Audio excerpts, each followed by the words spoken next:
Hola, bienvenidos a Observatorio Cotidiano. Soy Fernando Castañeda y el día de hoy vamos a hablar de un tema fundamental.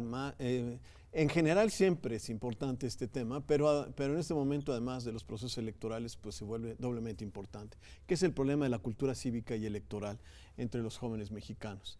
Y para platicar de esto nos acompaña el maestro Roberto Heischer Cardiel y el licenciado Armando Sobrino. Gracias por estar con nosotros y para poder platicar. Empecemos con un tema que es el estudio que hizo el INE sobre temas de cultura cívica y que pues creo que hay una serie de datos muy importantes. ¿Cómo no? Por favor, Roberto. ¿Cómo no? Bueno, pues es un estudio que efectivamente hemos venido fortaleciendo a partir de diversas iniciativas que el propio INE ha desarrollado en conjunto con otras instancias. Por ejemplo, con el Colegio de México hicimos hace ya algunos 3 años. Me tocó presentar ese estudio. El Informe País sobre la calidad de la ciudadanía. Sí. Más recientemente tenemos el diagnóstico de la Estrategia Nacional de Cultura Cívica. Y bueno, estudios muy particulares sobre la cultura cívica en los jóvenes relacionada con la participación electoral en nuestro país y también con algo muy importante que es la percepción sobre la propia democracia, ¿no? Entonces lo que hicimos en este estudio fue comparar, por ejemplo, cuál era la situación en 1995, cuando recién, digamos, iniciaba esta ola de transformación institucional en ámbitos de la organización de las elecciones, ¿no? Y cómo ahora se ha venido transformando hacia 2015, cuáles han sido estos cambios, sobre todo en la cultura político-electoral de las personas, ¿no? De los jóvenes particularmente. Y mira, hay un dato bien interesante. Una aparente paradoja ahí. Por un lado, en 1995, entre los jóvenes y la población adulta joven, digamos de los 18 a los 34 años, este rango, 45% apoyaba un liderazgo fuerte sin contrapesos en el 95. En 2015, esa opinión se movió hacia el 60%, o sea, mientras que en el 95, 45 personas de cada 100 decía que era mejor un liderazgo fuerte sin contrapesos. En el 2015, 60 de cada 100 decía esta condición. Por otro lado, decían los jóvenes, el 62.7%, que era preferible que los expertos tomaran las decisiones de gobierno, ¿no? Frente a, digamos, la opción ciudadana, ¿no? Para 2015 esa cifra creció a 71.3%. Es mejor que los expertos tomen las decisiones de gobierno. Algo muy relevante. En 1995, 23.6% de los jóvenes decían que era preferible el gobierno de Fuerzas Armadas, que era bueno, que era aceptable, ¿no? Para 2015, el 58.1%, la cifra creció muchísimo más, ¿no? Y por otro lado, todas estas características no son necesariamente compatibles con un sistema de democracia procedimental como el que tenemos, pero por otro lado… Bueno, además, perdón, pero me parecen además datos muy negativos, ¿no? Absolutamente. O sea, seguir creyendo en el caudillismo, ¿no? Que haya crecido a un 60% el liderazgo fuerte, sí, en lugar de creer en los pesos y contrapesos, en un sistema democrático donde no es la persona, sí, sino es las instituciones las que pueden conducir adecuadamente la democracia. Me parece que es una, perdón que lo diga así, una tara que tenemos en México de casi histórica, ¿no? Ahora, fíjate una cosa, la paradoja es que mientras en 1995 71.8 apoyaba el sistema democrático como el único sistema viable, en el 2015 el 84.4 lo hace. O sea, estamos de acuerdo en que el sistema democrático es básicamente la opción viable, casi en términos generales. Los jóvenes y los adultos jóvenes creemos en él. El problema que tiene que ver con las formas en cómo esa democracia se traduce en bienestar, está siendo el principal tema de insatisfacción, me parece, ¿no? Claro, sí, bueno, eso además ha sido el desencanto. Bueno, hay un asunto, Armando, que se dice mucho. Bueno, hay dos cuestiones. Primero hay que decir que el porcentaje más importante del padrón electoral lo representan los jóvenes, ¿no? Y a propósito de los jóvenes, se ha dicho mucho, y creo que allí hay que matizar, ¿no? Pero se ha dicho mucho que los jóvenes están desencantados con la democracia, bueno, con la política, ¿no?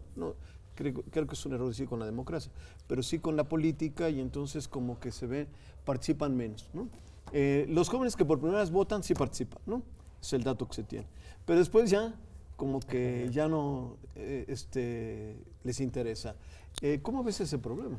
Sí, a ver, creo que en México, bueno, en general, en el mundo, a los jóvenes, y creo que esto es algo en realidad histórico, ni siquiera es de nuestra época, se nos achacan muchos de los problemas y como de los peligros futuros.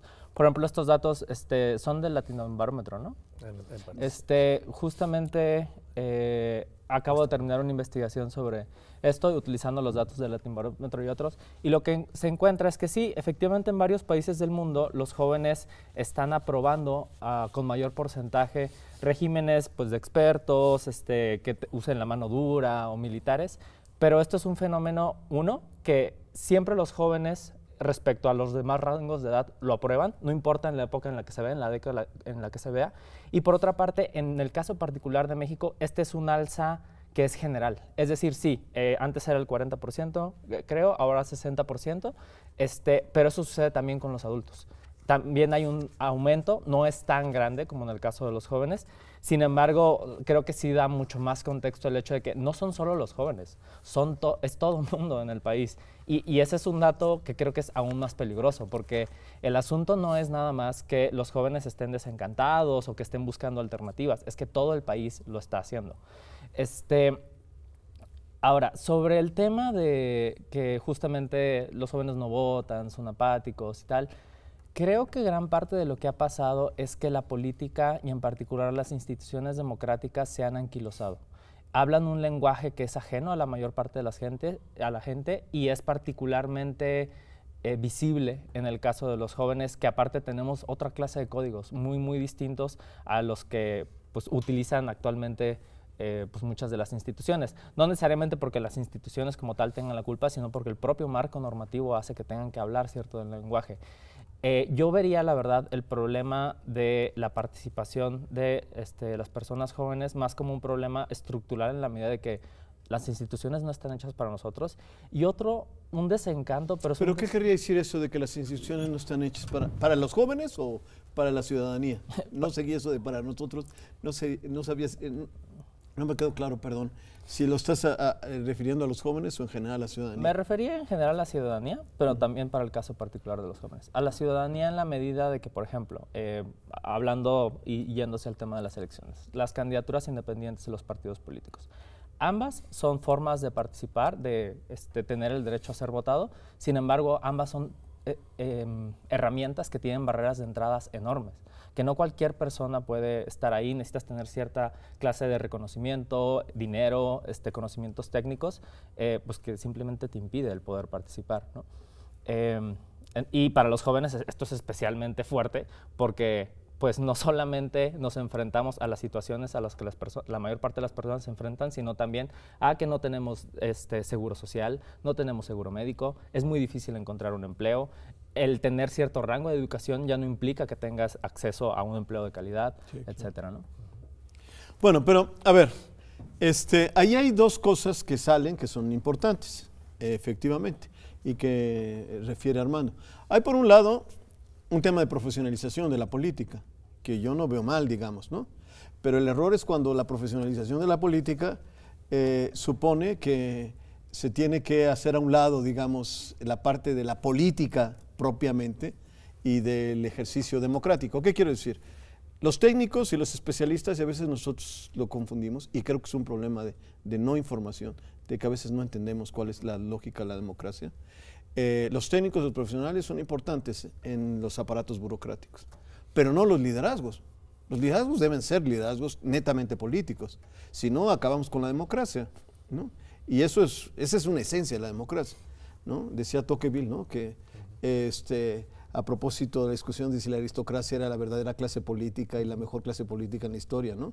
Y entonces Tocqueville decía, sí, efectivamente, las élites políticas francesas son más virtuosas que las élites políticas americanas, pero la ciudadanía americana es más virtuosa que la ciudadanía francesa, ¿no? Es decir, la misma idea de que cualquiera puede ser electo y que no tiene que tener ningún atributo más que ser ciudadano, es un principio fundamental de la democracia, ¿no? Si nosotros lo empezamos a cancelar, y eso es lo que entiendo que Armando está diciendo, ¿no? Pues entonces estamos barriendo con la democracia. Eso es un principio. Nunca vamos a ser todos capaces de ser diputados, eso es imposible. Ni siquiera uno por minuto alcanzaríamos a ser todos diputados o senadores, pero el principio es fundamental y creo que ahí a veces se confunde, digamos, ahí hay todo un problema que veo que de información y de que la ciudadanía entiende estas dos dimensiones, ¿no? No sé. Sí, tiene que ver mucho con la cultura política también. Tiene que ver también con este hecho de que hacer política no necesariamente implica ocupar cargos públicos. Es que esta parte, hacer política desde la ciudadanía, creo que es algo que tenemos que recuperar de una manera muy fuerte. En la Estrategia Nacional de Cultura Cívica nosotros le llamamos a este proceso de construir un puente entre los ciudadanos y la toma de decisiones públicas, le llamamos apropiación del espacio público. La ciudadanía tiene que apropiarse de ese espacio que siempre ha sido de ella, pero que se ha alejado precisamente por este descontento, por estas agendas que comentas, hermano, tienes razón. Hay agendas no cubiertas necesariamente por quienes han tomado las decisiones, y eso lo que ha ocasionado es que se alejen, digamos, de los procesos de toma de decisiones la propia ciudadanía. Aunque déjame decirte una cosa, el tema de los jóvenes es muy relevante. En 1990, por ejemplo, tenemos acá datos en donde 43.6 millones de mexicanas y mexicanos eran mayores de 18 años. En 2015 esa base se amplió a muchísimo más. Estamos hablando, bueno, más bien para dar el dato del 18, el dato más actualizado.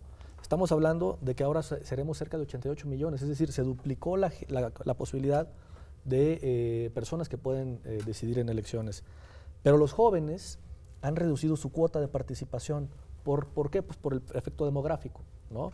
Antes los jóvenes representaban cerca del 57% y hoy son el 40%. Esta elección que viene, la del 18, será la última elección en que los jóvenes por sí solos puedan determinar el resultado de las mismas, con su participación o con su no participación también. Y en esos datos, por ejemplo, tenemos que los jóvenes de 18 a 19 efectivamente votan más que la proporción de los de 29, por ejemplo, y casi votan igual que los de 40. Déjame hacer un corte y regresamos, retomamos esto.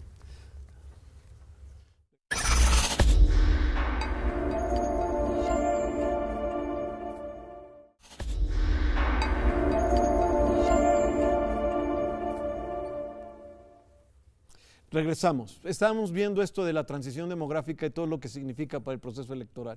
Por favor, Roberto. Así es. Y bueno, significa que efectivamente los jóvenes siguen hoy siendo una mayoría en términos de la decisión, tanto su participación electoral como la no define las elecciones.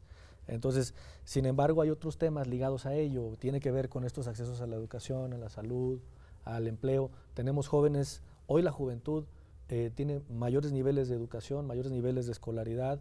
Particularmente hay que decir, las mujeres tienen mayor preparación académica que los hombres.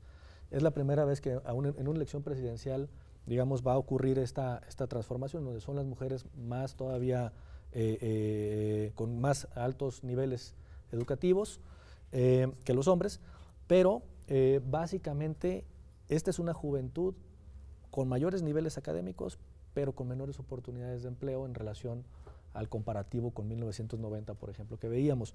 El acceso a la salud, por ejemplo, es otro de los temas que tratamos en este análisis, y el acceso a la salud de los jóvenes, digamos que en 1990 el 33% contaba con registro ante el Instituto Mexicano de Seguridad Social. Para 2015 el porcentaje se redujo al 28.3%, entonces ahí hay un tema relevante. El Seguro Popular, sin embargo, creció. Y otro dato relevante de estos, de los datos tomados, digamos, de los estudios también del INEGI, es las personas jóvenes que acuden a consulta médica en farmacias, 11.1 y 10%. Tiene mucho que ver, no solamente con el modelo de negocio de las farmacias, tiene mucho con la expansión de este modelo de negocio. Que no hay una cultura de la prevención. Y también con las posibilidades económicas. Y esto no es una cifra menor, 3.5 millones de personas, digamos, acuden a esto. ¿Qué tiene que ver esto con la participación electoral? Muchísimo, tiene muchísimo que ver. Todas estas condiciones de bienestar son condiciones digamos, en donde se relaciona e interactúa con la apropiación del espacio público y con la necesidad de incidir en el espacio público, ¿no? Los jóvenes, me parece que en buena medida, las y los jóvenes, han marcado la agenda por lo menos en términos de discurso en los últimos años, por la gran capacidad que se tiene en términos de números que se ha tenido, pero esa capacidad va a venir bajando. Si la participación también desciende, es decir, la participación en términos de participación política también desciende, pues ¿quién se va a hacer cargo de la agenda de los jóvenes? Es esta parte muy importante. Entonces, hay también un gran mito. Los jóvenes no participan. No, los jóvenes sí participan, solo que lo hacen a través de cauces no necesariamente institucionalizados. Bueno, y además a veces, entiendo, eso lo hemos discutido en otros foros aquí, sí, pero además, y algunos jóvenes de Change.org y otros jóvenes han mencionado que en realidad lo hacen efectivamente no a través de partidos ni en la política tradicional, sino en agendas de la sociedad civil, en agendas sociales, etcétera, en una serie de temas, ¿no, Armando? Sí, y esto es un doble fenómeno, porque por una parte es más fácil participar, por ejemplo, en una petición de Change, y no solamente firmándola, sino de hecho juntando fondos, platicando con amigas y amigos, diciendo a la familia, y tratando de hacer al respecto, o a través de las movilizaciones sociales, o se vio muy claramente el 19 de septiembre en el sismo, por ejemplo, de los niveles de organización y de cómo las cosas pueden pasar muy, muy rápido, porque están ahí las redes. Y sí se están sucediendo cosas, lo que pasa es que no nos damos cuenta de cómo están sucediendo ni en torno a qué se están organizando. Nosotros en la organización en la que trabajo, Wikipolítica, nos hemos dado cuenta de que la mayor parte de las personas se organizan a través de colectivos artísticos, de deporte, de asociaciones tipo los Scouts, o canchas de fútbol, parques, etcétera, que no son cosas que regularmente están en el radar. Eso por un lado. Por el otro lado también, muchísimas de las puertas institucionales para participar están muy, muy cerradas. Particularmente la que debería ser el mecanismo, el vehículo fundamental para participar en política, que son los partidos políticos, han cerrado brutalmente la participación a los jóvenes, no en términos de que no puedan meterse, sino de que una vez ahí no puedes hacer nada. Tienes que cuadrarte o pues, no vas a poder subir en el partido. Es absurdo, por ejemplo, que hay partidos que tienen su frente juvenil, su parte juvenil, y la persona que la dirige tiene 35 o 40 años. Ahora eso no es nuevo. Creo que antes era peor todavía. Bueno, sigue siendo un obstáculo, creo. Entonces, por un lado tienes eso. Jóvenes sí participan, pero no a través de canales institucionales precisamente, pero también al menos el canal institucional, que debería ser el más abierto a la participación, el que educa, hace pedagogía política respecto a cómo se participa, pues ha cerrado sus vías. Ahora, ¿cuál podría ser la agenda de los jóvenes? Porque lo que estamos platicando aquí, lo que ha mencionado Armando a propósito del empleo, etc., efectivamente es un problema global, es absolutamente cierto. Si nosotros quisiéramos hacernos a un lado del debate local y de los chismes y todas estas cosas, y tratáramos de ver el horizonte, la verdad es que el mundo está en una situación de recesión desde hace mucho tiempo. Y la verdad es que ninguna política ha podido funcionar. Y lo que estamos viendo es el surgimiento de agendas de movimientos ultraconservadores que ofrecen más bien, y es cierto, o sea, aquí se dice que quieren regresar al pasado, eso es parte de una retórica, pero lo cierto es que el perro se muerde la cola. Los que aparecen como alternativas empiezan a resucitar viejas agendas en todas partes del mundo. Y, hay que decirlo, son normalmente movimientos curiosamente ultraconservados. Hoy la agenda obrerista la recupera la ultraderecha, ¿no? Y la agenda social, no sé si social, pero toda esta agenda popular la recupera la ultraderecha, ¿no? Y esto es pues un signo más allá de lo que sea, digamos, no deberíamos hacer una mesa sobre ese tema, pero más que eso es un problema de falta de proyectos, ¿no? O sea, y ahí es donde quizá lo importante es que los jóvenes se organicen, ¿no? Porque evidentemente los partidos no están ofreciendo, pero es muy importante que también haya actores que lo estén pidiendo, ¿o no? Sí, o sea, es fundamental. Esta idea de como la agenda de los jóvenes, a mí siempre me ha parecido, o sea, sí, claramente hay ciertos temas que le interesan más a ciertas personas que están en cierto momento de vida, ¿no? Los jóvenes regularmente son personas que tienen su primer empleo o están en la universidad, a lo mejor ya empezando una familia, y claramente hay situaciones y políticas que les beneficiarían más. Sin embargo, creo que en realidad lo que se requiere forma parte de una necesidad más general, que no necesitamos una agenda de los jóvenes, necesitamos una agenda de futuro, necesitamos una agenda como tal, una visión de país de hacia dónde vamos. Las elecciones presidenciales de los últimos años, o sea, las últimas 3 al menos, han sido elecciones respecto a quién odio. O sea, mi voto es útil porque no quiero que cierta persona llegue al poder. Eso te habla mucho de cómo estamos como país, de que no hay una visión, no estás votando por una propuesta, no estás votando por un proyecto, estás votando porque alguien no llegue, para que las cosas no estén aún peor. Y en esa medida creo que simplemente el problema de que jóvenes no participen, de desilusión, de que necesitamos políticas, no responde a los jóvenes en general, responde al país en general, al momento en el que estamos viviendo.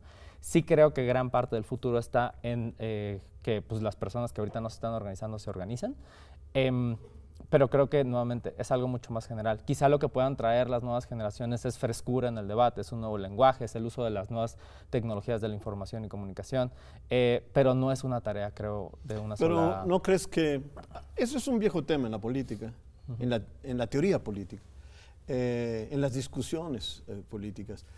La importancia, hay quienes creen idealmente una democracia deliberativa y hay quienes han criticado esto diciendo es la presión de los grupos sociales, es la presión de la sociedad organizada la que verdaderamente puede modificar esas situaciones y llevar a nuevas agendas, ¿no? O sea, entonces, sí es importante que, siguiendo lo que dijiste, sí es importante que si los jóvenes son los que están siendo más afectados en cuanto a encontrar empleo porque se capacitan, etcétera, y no hay oferta para ellos, si no hay ofertas políticas, si la falta de futuro, que estoy totalmente de acuerdo con lo que dices, para todos, la falta de futuro quizá los afecta más a ellos, pues es importante que vayan y vayan a tocar las puertas políticas, ¿no?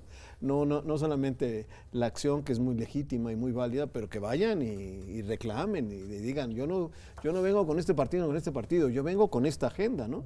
Eso sería importante, ¿no? Bueno, en fin. No, sin duda, la organización es la base de la consecución de metas, la organización ciudadana.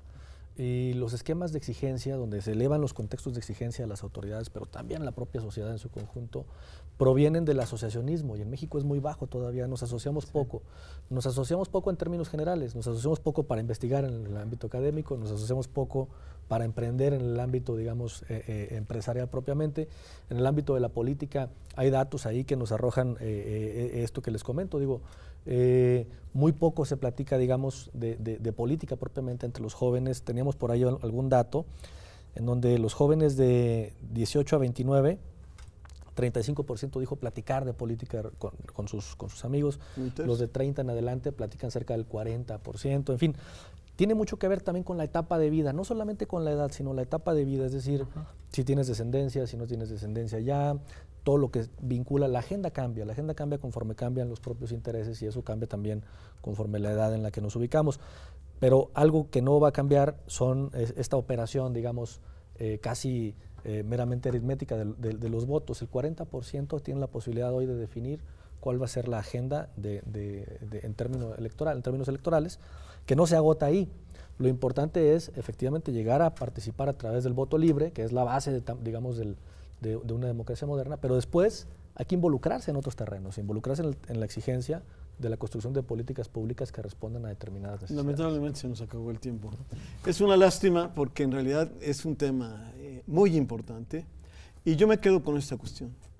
Creo que más que estar esperando los liderazgos, las fuerzas, etcétera, lo que debemos buscar es una sociedad más participativa, que exija que se le cumplan sus demandas. Muchísimas gracias. Gracias.